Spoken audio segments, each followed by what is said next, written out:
When you are receiving intuitive information, you are in a state of curiosity.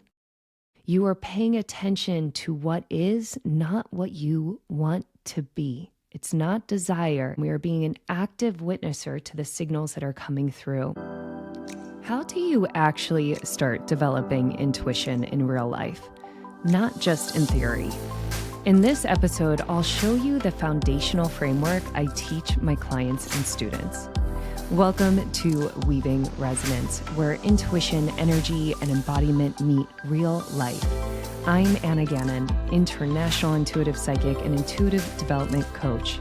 After conducting thousands of readings for people all over the world and training hundreds of people in developing their intuition, I'm here to help you awaken your unique intuitive gifts, trust them fully, and embody their wisdom.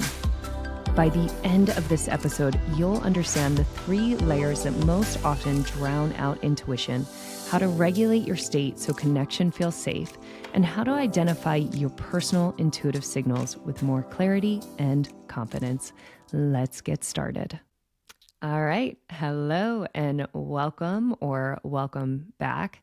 Let's take a moment, as always, to just get settled and be present. So we're not diving into some super long meditation here, just taking a couple seconds to just notice where you are in space and time, and to just allow your awareness, your attention, your focus to drop into your body so that you just feel where your body is right now.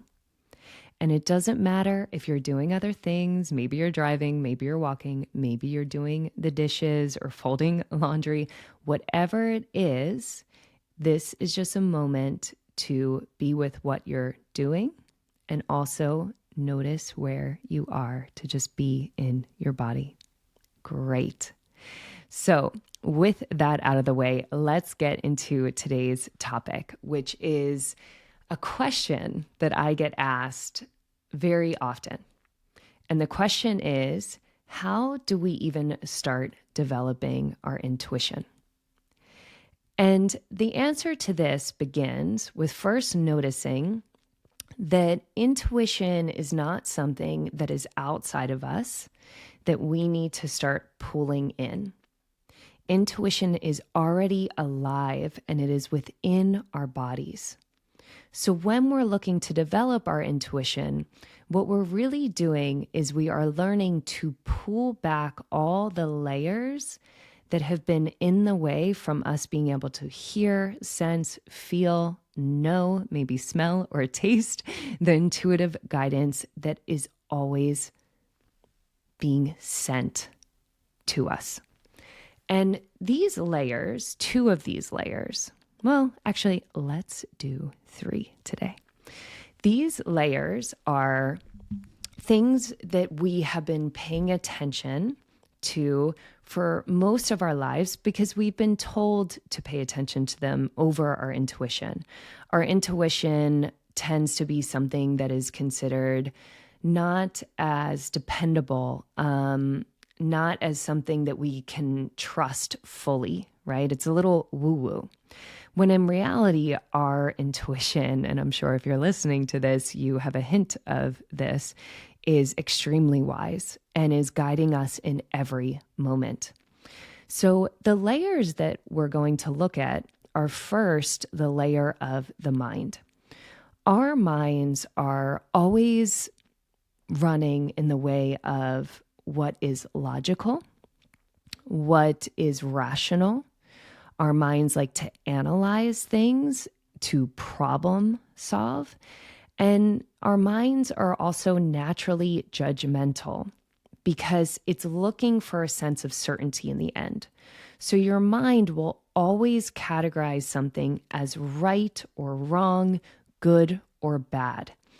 And this is how you know when you're paying attention, when your awareness is more on your mind rather than your intuition, because you will start to be looking at someone as good or bad, right or wrong, or looking at a situation as good or bad, right or wrong, right?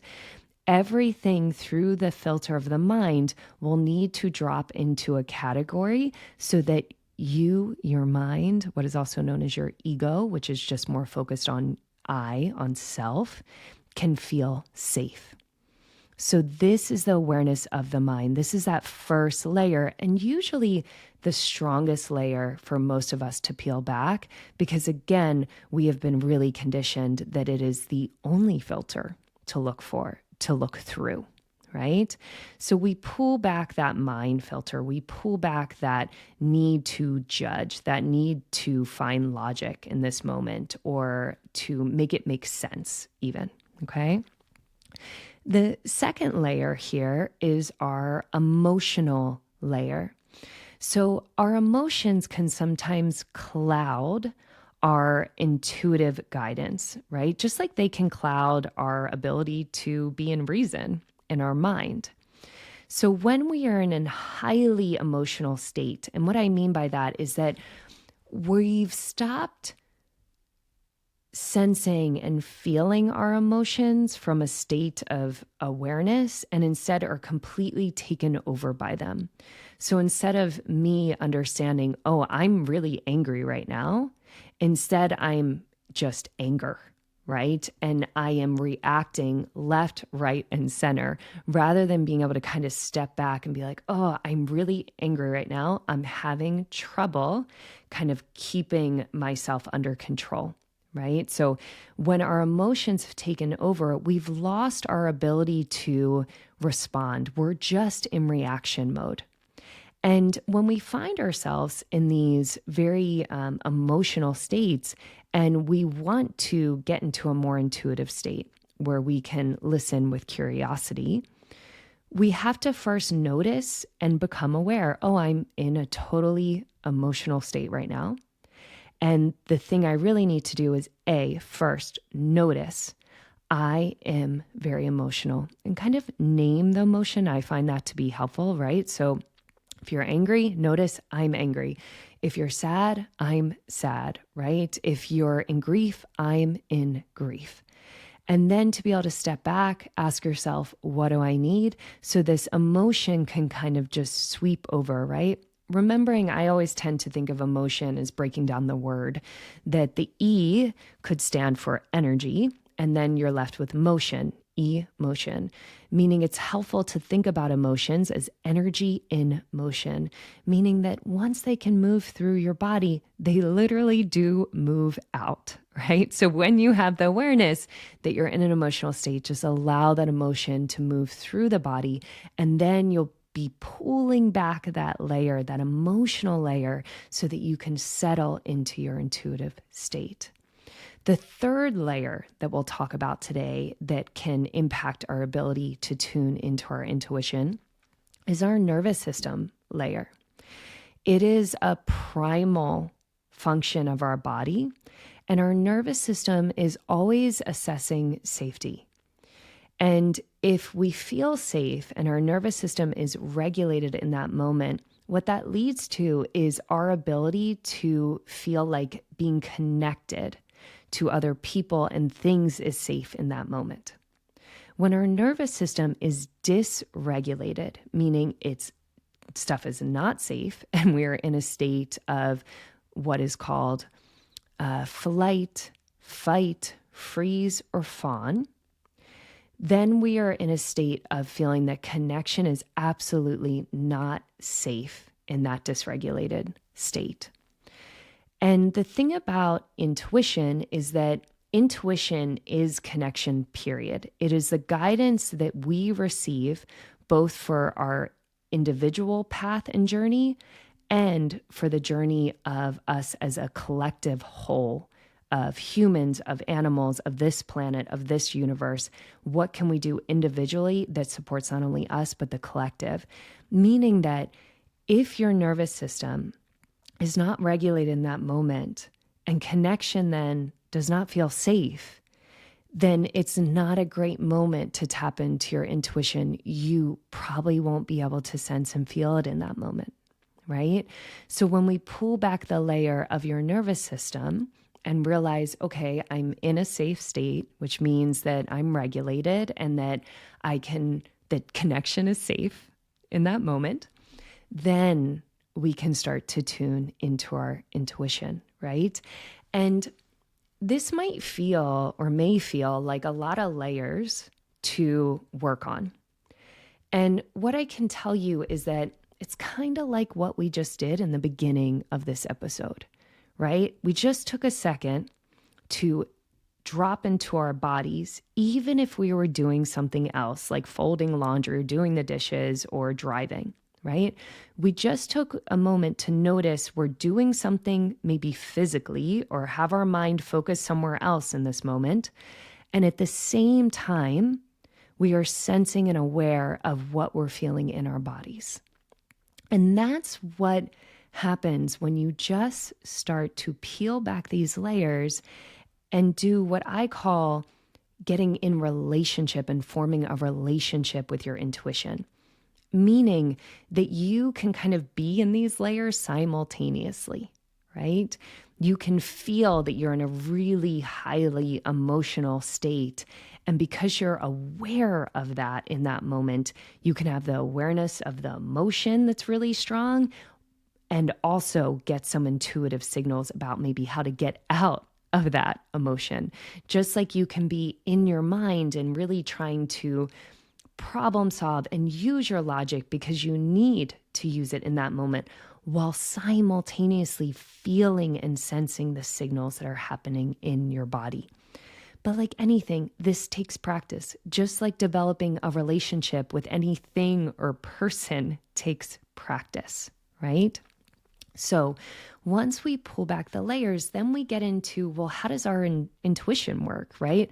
What is the language? If logic and reasoning is a language of the mind and energy moving through the body in different frequencies is maybe the language of our emotions, right? And safety and connection or disconnection, regulated or dysregulated, is the language of the nervous system. How do we know when our intuition is speaking?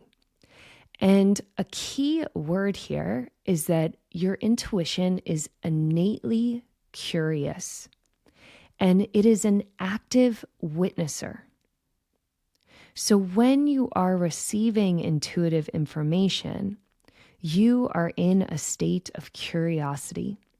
You are paying attention to what is, not what you want to be. It's not desire. It's just noticing this happens, maybe I get this tingle, or this happens, I hear this noise, or this happens, I see this color or this symbol, and allowing that to be significant in itself. You are just curious to what is coming in and through your body in that moment. So when we are in our intuitive state, which is to say we are in our bodies, we are paying attention. We are being an active witnesser to the signals that are coming through. And the ways that these signals come in and through our bodies are completely unique, meaning that some of you that are listening might be very visual. You might be someone that sees colors all the time with your eyes open or closed. You might see symbols. You might be someone who sees signs all the times through numbers or maybe animal signs, whatever it might be, but it's coming through in kind of this visual information. Or you could be someone who is very audible, right? Maybe you're hearing messages that are coming through, like someone speaking in your ear. Maybe you're kind of channeling information that's coming through and it kind of sounds like a thought that you would be having, right?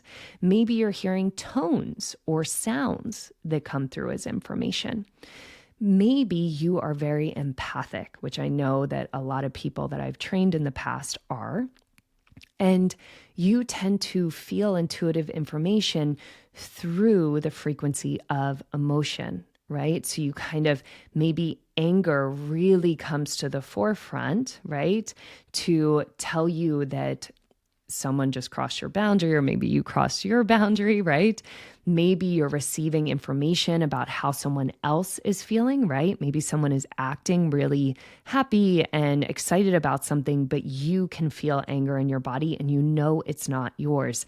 That is intuitive information. That is you being able to understand what is happening in another being in that moment, even if how they're acting doesn't connect with that.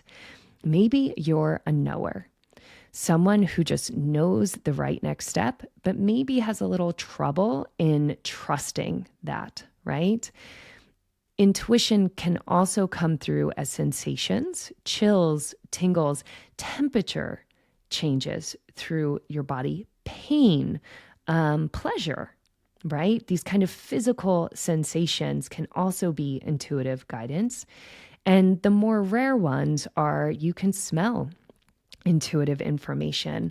When you are sitting with someone and there's not actually a physical scent, but all of a sudden you get this rotten scent, it could be information intuitively that something's maybe going bad in this relationship, right? Maybe someone's not being totally honest in what they're saying.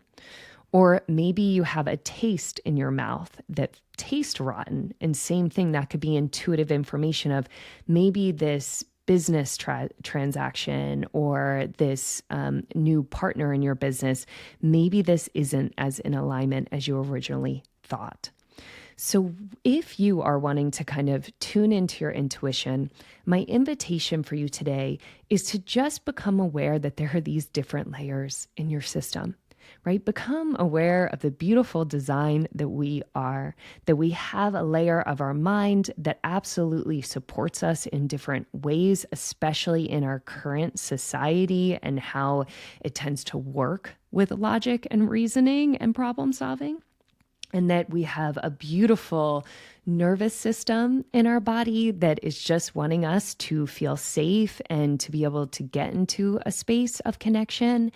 And that we have this layer of emotional intelligence through our system that is also giving us information about what we're feeling, and that you have and will always have an intuitive intelligence in your body that is constantly trying to guide you towards what is for your highest good and the highest good.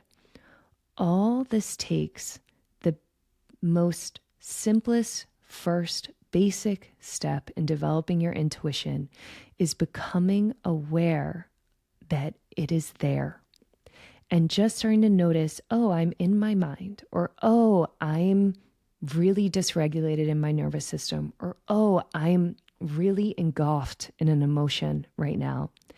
And if you want your intuitive guidance online in that moment, see if you can just put your attention, your awareness, your focus in your body and start to notice what your intuition is speaking in and through you. And this is a moment of playing. This is a moment to have fun. It's a moment to connect, to be in relationship with something that is innate within your system. So have fun playing.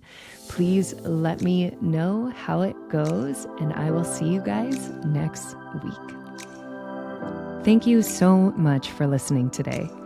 If this episode supported you, please subscribe and leave a rating. That simple step helps this podcast grow and helps more people reconnect with their intuition in a grounded, embodied way. If you want to go deeper, take my 5-minute free quiz in the show notes entitled Unlock the Full Power of Your Intuition, where you'll discover your unique intuitive gifts, whether you're a knower, seer, feeler, or sensor, and learn more about how your intuition naturally speaks to you. Look out for new episodes dropping every Tuesday. I'm so honored to have spent this time with you. See you next week.